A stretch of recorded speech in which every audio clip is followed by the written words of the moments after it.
The opinions expressed during this show are not necessarily those of this station's, its employees, or advertisers, but are solely the opinions of the host and the guests that appear on the show. It's time now for Tea Party Talk with Tom Z, hosted by Tom Zawistowski, president of the We the People Convention and executive director of the Portage County Tea Party.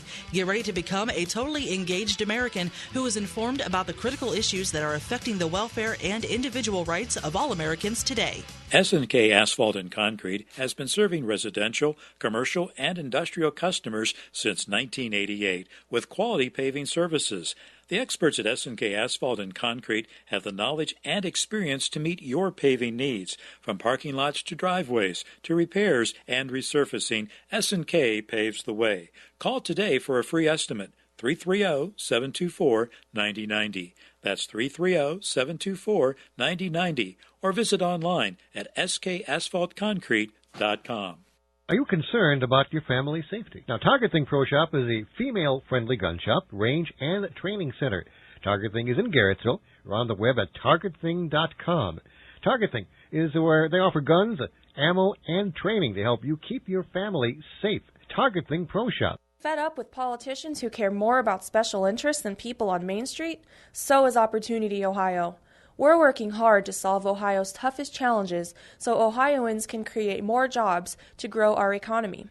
See our plans and consider a tax-deductible contribution at opportunityohio.org. Invest $25 for a signed copy of Matt Mayer's book, The Founding Debate, Where Should the Power Over Our Lives Reside? Please visit opportunityohio.org. Well, good morning, and thank you for joining us on Tea Party Talk with Tom Z. We're certainly glad to have those of you watching the live stream on Wednesday mornings at 10:30 at teapartytalkwithtomz.com. And we're certainly glad to have those of you listening on the radio on WHLO 640 AM in Akron from 9 until 9:30 a.m. every Saturday. And for those of you who can get to WHLO in Indiana, Michigan, Western Pennsylvania, welcome to you as well.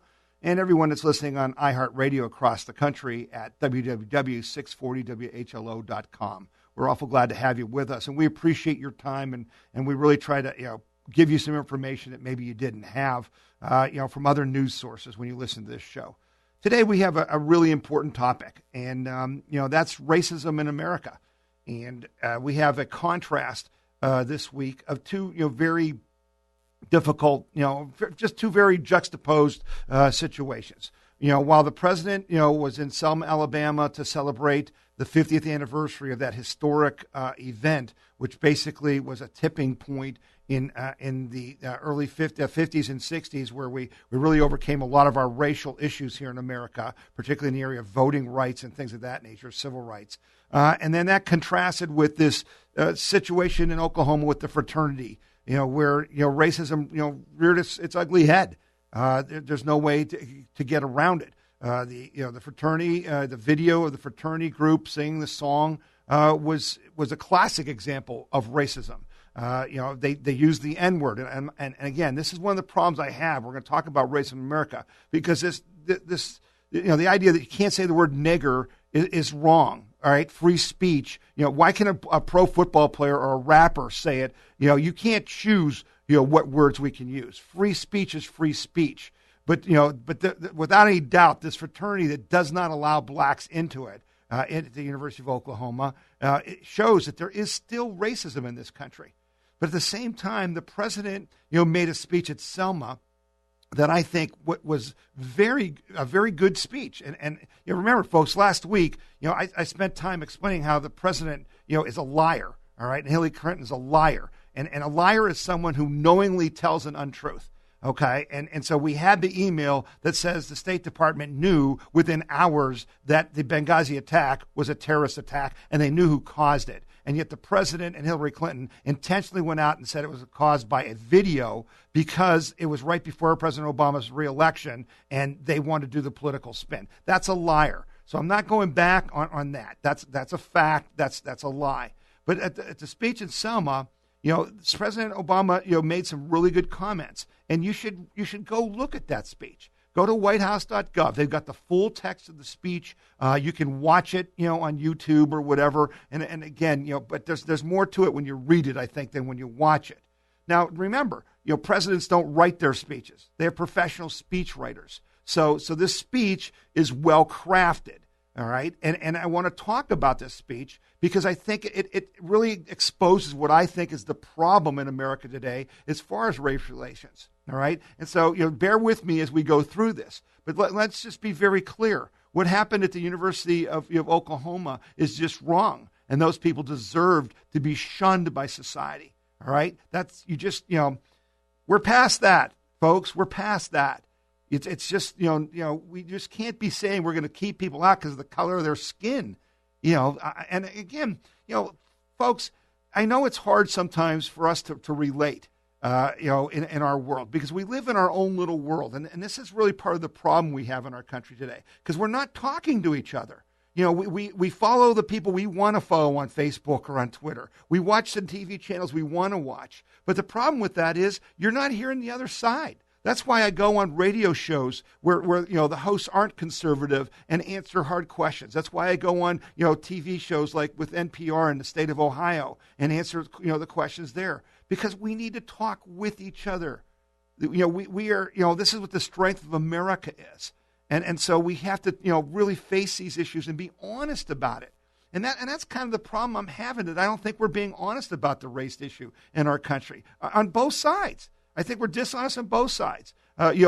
Many people don't recognize it, the racism that still exists. I mean, it's a fact. Why are there so many blacks in prison? That's just a fact. Okay? Now, the symptoms, that's a symptom. They're in prison. But why they're there, that takes more study. And I think it needs to be looked at and it needs to be changed. But my friend Ron Ponder, who's a non-white, okay, he's an American, he said last week that one of his biggest problems with Ferguson was, the report said that that the officer wasn't wrong, but there's racism in the department, and part of the problem is there's so many white administrators and white policemen in a community that's probably 65% black. But his problem was, why don't the blacks vote and elect their own people? Why don't they participate? And the president addressed this, and I want to read you this part of his speech because it's really a speech you need to read in its entirety. But the president said in Selma, he said, just this week I was asked whether I thought the Department of Justice's Ferguson report showed that with respect to race, little has changed in this country. And I understood the question. The report's narrative was sadly familiar. It evoked the kind of abuse and disregard for citizens that spawned the civil rights movement. But I rejected the notion that nothing's changed.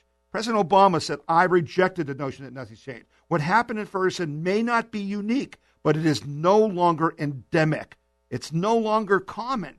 And he said it's no longer sanctioned by law or by custom. And before the civil rights movement, it surely was. In other words, our government, sanctioned actions like what, happened in Ferguson before. He said, we do a disservice to the cause of justice by intimating that bias and discrimination are immutable, that racial division is inherent to America. I think that's a really important point the president's making, that it's, we can't overcome this. It's just part of the deal.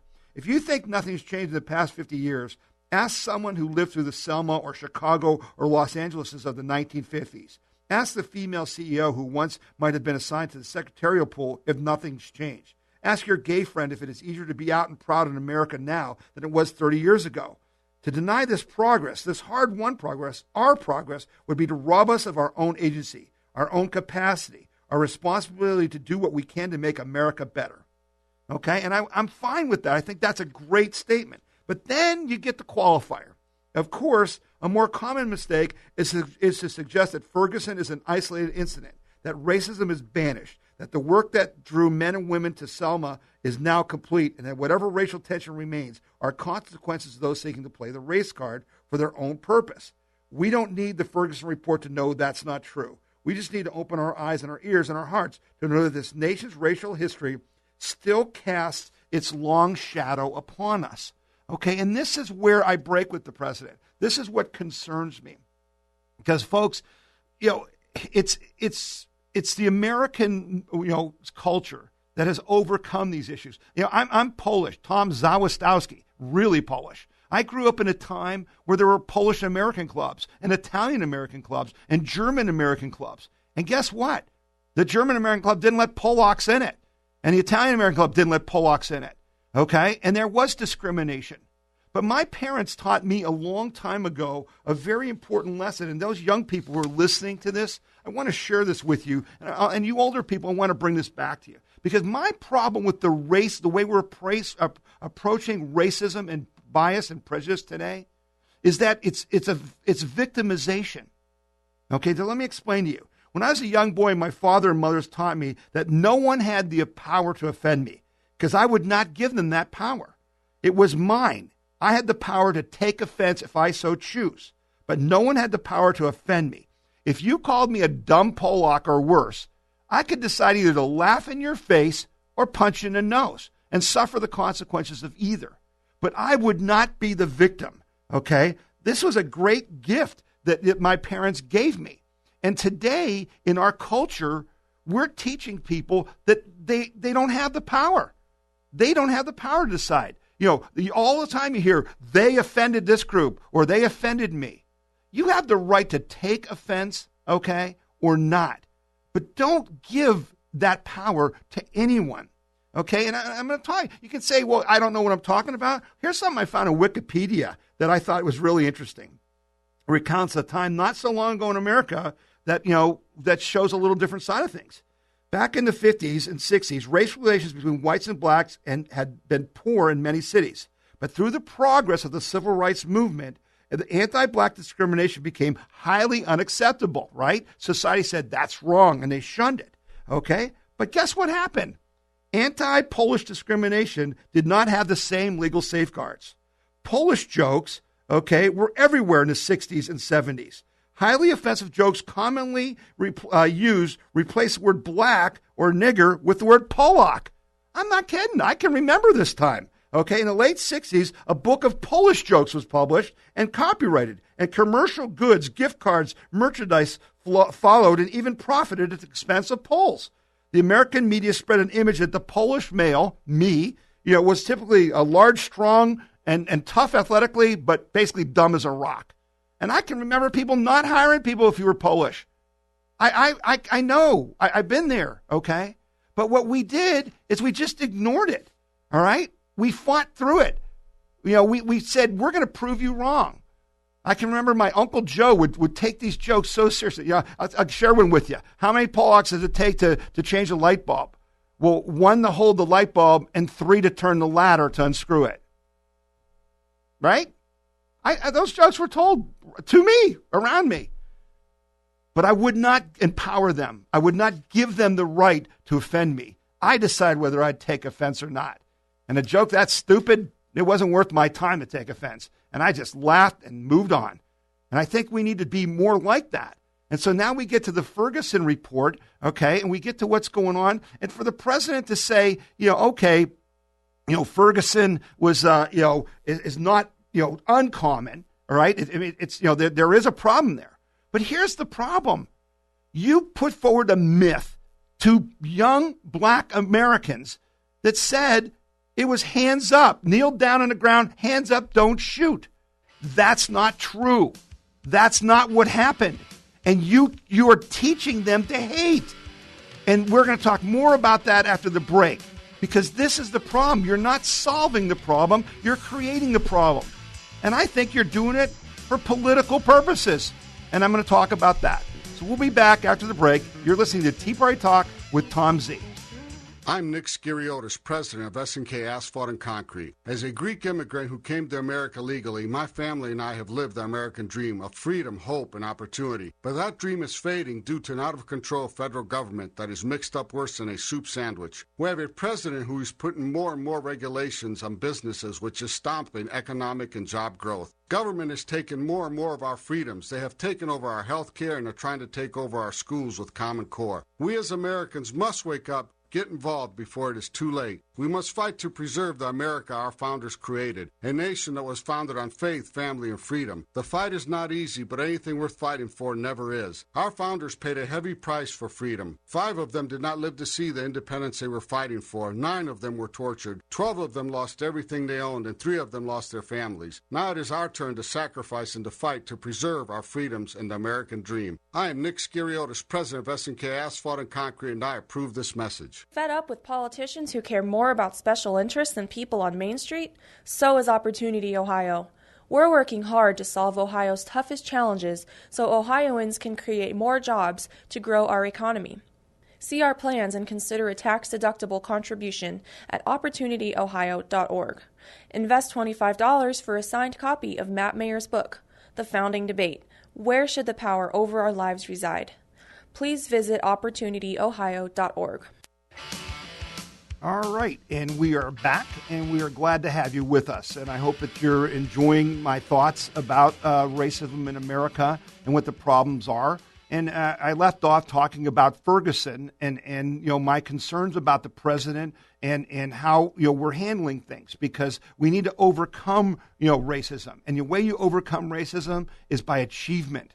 Okay, by achievement. So you have Eric Holder, who, after they make a big fuss with Trayvon Martin in Florida, with the shooting in Ferguson, with this choking death in New York City, and we find that all the time they're wrong about their main premise, that the officer acted wrong or the Zimmerman acted wrong. The grand jury's found that's not true. So then Eric Holder comes out and says, the real problem is racism in the police department and the whole management of Ferguson, Missouri. And that's probably true. There's emails that show there were really, people that said some really bad things, all right, and that there was evidence they preyed on blacks in the community when they needed to raise money for the police department by giving out tickets. And by the way, folks, that happens all over the country, not just the blacks, but police departments at the end of the month. That's why there's so many tickets, because they need money to pay their bills, and that's an unfair tax, but that's a different situation. But here's my problem with Ferguson.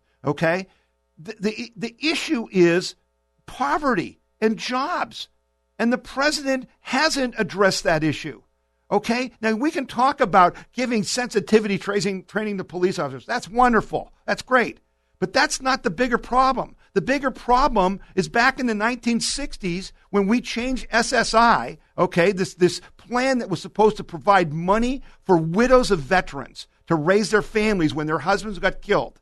And we changed that law to try to help minorities and poor people. And basically what we did is we allowed people to go on SSI, particularly single women with children who weren't with veterans. And what we did is we destroyed the black family, President Obama and Eric Holder. That before that, 75% of blacks had fathers and mothers and had normal homes. Today it's 30%. But where is, and you praise the NAACP and the Black Congressional Caucus, about their work, but they haven't stopped this. In fact, I think you've encouraged it. The problem in Ferguson, the problem with Florida, with the Zimmerman situation, was that they were out on the street robbing and buying drugs and taking drugs because there's no jobs and they don't have a father to help them learn how to be a man. That's the problem we need to address, and I'm willing to work to address that. But you got to change the rules, because we are literally paying blacks to be divorced. It's worth more to them to not have a husband than it is to have a husband. And that's the left and the Democrats that have done that. It's horrible. And that doesn't even get into what we've done to blacks as far as abortion and things go. That's the real issue about racism, Mr. President. But you're not addressing. It's not about white cops shooting black kids.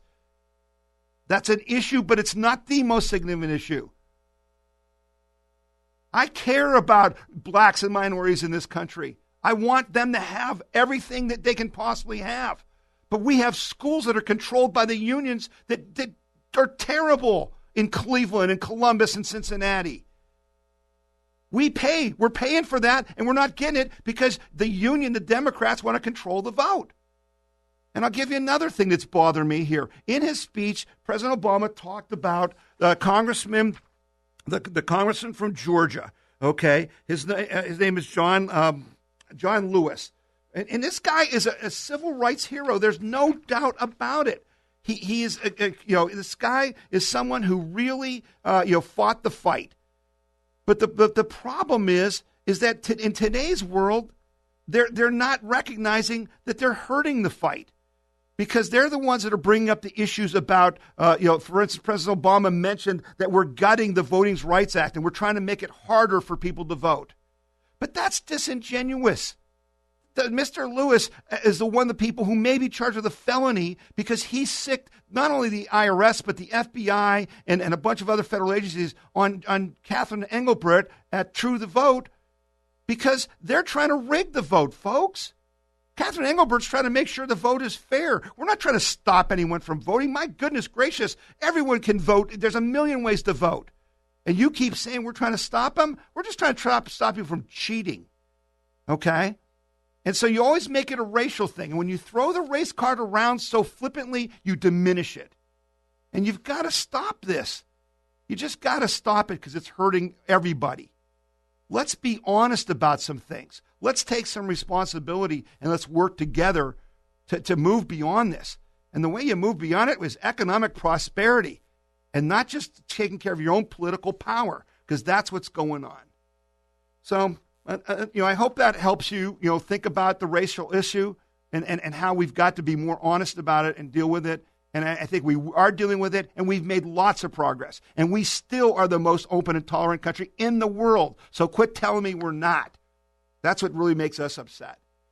I want to get on with some good news here because there's lots of good news. One of the first things that's out there that's great news is the ATF, the Alcohol, Tobacco, and Firearms group that was trying to ban ammunition, a very important piece of ammunition that's used by lots of recreational gun owners. They got 80,000 comments on their proposal and said in a statement that the vast majority of comments have been critical of the framework, and basically they think it deserves further study. No kidding. You can't ban this ammunition. There's no reason to it. The police departments don't even want you to do it. It was really just another way to take away our Second Amendment rights.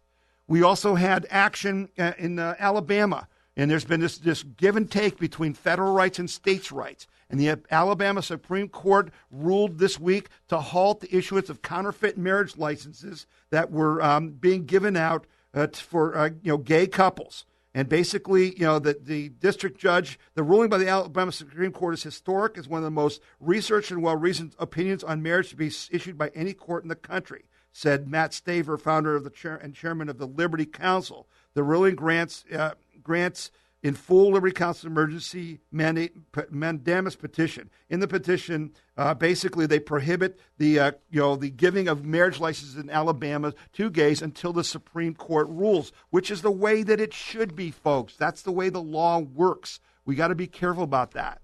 We also had good news. We were also disappointed, and I talked last week about the Republicans' surrender. That they surrendered on the Department of Homeland Security funding because they were trying to defund the illegal, unconstitutional immigration amnesty that the president was trying to give through executive orders. However, I did mention that the Republicans cowardly punted their constitutional responsibility to the courts. And the court, the judge in Texas that ruled is standing strong. And basically none of the 5.5, well, I won't say none, of the 5.5 million illegals that President Obama wants to give driver's licenses and Social Security cards to, the judge found out this week that 100,000 of them had actually gotten those when the Justice Department said that they would not be giving them out. And so he's kind of called them on the carpet to fix that. So that's another good thing that's happened. Locally, we always talk about what can you do as citizens? How do you fight things? Well, in Freemont, Ohio, there was a big issue about tearing down a dam. The EPA was pushing to tear down a dam in this city, and the citizens there, just didn't think it was the right thing to do. And yet, because the city was getting federal money to tear the dam down, the mayor was just going to go ahead and do it whether the people wanted to or not. And so the people went and filed, they collected signatures to basically, stop it and make it go on the ballot. Let's have the people vote, right? Wouldn't that make sense? Well, the law director got the signatures and wouldn't forward them to the Board of Elections. They basically stopped the process just because they wanted to. And so the citizens, and there's some people in the Tea Party, that, had been working with me on that. And Rick Geyer was one of the people that was talking to me. And we kept fighting that and saying, no, this is wrong. You should be able to get this done. And so they've sued the city and they've stopped it. And they're fighting to get that on the ballot. And that's another example of how we as citizens can make a difference and fight for our rights, because it's your city. You get to decide, not Washington, not the EPA, and not a mayor that won't listen to the people. And so here's another example of something you can do, okay? Because I always talk about what are you going to do to fight back? Well, here's something you might want to get involved with. A&E, the cable TV network, is going to launch a new TV show this Sunday, March 22nd. And the show is called Neighbors with Benefits. Isn't that a lovely name, Neighbor with Benefits, right? You know what the benefits are? The benefits are that they're swapping wives and husbands. That's the benefits. Now, this is a mainstream cable network. This isn't one you have to pay extra on an extra tier or whatever. But basically, they're glamorizing adultery. And that's just wrong, folks. That's just wrong. There's no place for that. Okay, and they can say, well, just don't watch. But I'm saying in our culture, we need to protect our culture. Marriage is important. So if you feel inclined, you can call A&E and tell them not to put the show on the air. Their number is 212-210-1400. 212-210-1400. A&E Networks, call them up and say, you know what? This is stupid. We don't want you doing this kind of stuff. This is not what America's about. We want you to promote the right things, okay? Because that's what ties society together. That's what you need to do. We've got to do some events coming up. I talked last week about the March 19th Lincoln Day dinner for the Warren County Republican Party, and Ray Warwick and those guys, and Josh Mandel is going to be the speaker. And I really want you to fill that place up. It's March 19th at the 7440 South Mason Montgomery Road in Mason, Ohio. You can get tickets by going to www.gopwarrencounty.com, www.gopwarrencounty.com. Let's fill that place up. Also, we have a very important event for the Portage County Tea Party coming up on Saturday, March 21st. That's 8:30 to 4:30 p.m. We're bringing in the Leadership Institute from Washington to do a fundraising educational seminar. We're trying to help our organization learn how to do a better job of fundraising. But if you have a nonprofit organization, if it's your church, if it's your Girl Scout troop, if it's some other nonprofit, you're invited, and the tickets are only $25. You can get a registration form on the Portage County Tea Party website at www.portagecountyteaparty.com. www.portagecountyteaparty.com. The cost is only $25, includes all your materials and your lunch. So, come on by and join us on the 21st. And, it's open to anyone who needs to raise money for their nonprofits. So let's learn how to do it from the pros, okay? And then those of you down in the Columbus area, on Wednesday, March 27th, you may want to put this down on your calendar, because I talked last week about the whole internet, takeover and how that's going to be a bad thing. Well, at the Ohio State Moritz College of Law in Saxby Auditorium, on March 27th, they're going to have a seminar called The Future of Internet Regulation. And boy, that ought to be a pretty interesting seminar. So if you're interested in the whole internet issue, you may want to go down there if you're in the Columbus area. If you want to know more, I can send you a registration form. Just go to teapartytalkwithtomz.com and just click on the email link there and send me an email, and I'll send you the flyer I've got. So, that's another important event. Folks, our country is just the greatest country on earth for one reason, and that's because of the people, all right? It's because of you. It's because we talk to each other, we work out our problems, and we encourage each other to take risks and to strive to be better. All of us need to strive to be better, and you can never give up hope, and you can never stop trying, because that's what makes America great. I really appreciate you being with me again this week. I hope you enjoyed the show, and we'll be back next week. You've been listening to Tea Party Talk with Tom Z. This is former State Representative Matt Lynch inviting you to join me for common sense conservative conversation each Wednesday evening at 6:30 p.m. on How I See It. You can listen live or listen to the podcast anytime, 24/7 at mattlynch.com. Each week I am joined by my daughter Karen Quay on a rhino hunt as we separate the phonies from the real conservatives who are willing to stand up for faith, family, and freedom. We challenge the politically correct politicians who say one thing to get your vote, then do another once they are in office. 2015 is a new year, but too many of our politicians didn't get the message that business as usual in Washington is no longer acceptable. If our representatives in Congress are too scared or too weak to speak up, then we must raise our voices and demand they fight back against the liberal loonies. Never forget that we, the voters, are in charge, and we are the masters of our government, and we cannot let politicians ever forget it. So listen in every Wednesday at 6:30 p.m. or anytime at mattlynch.com. I'm Matt Lynch, and that's how I see it.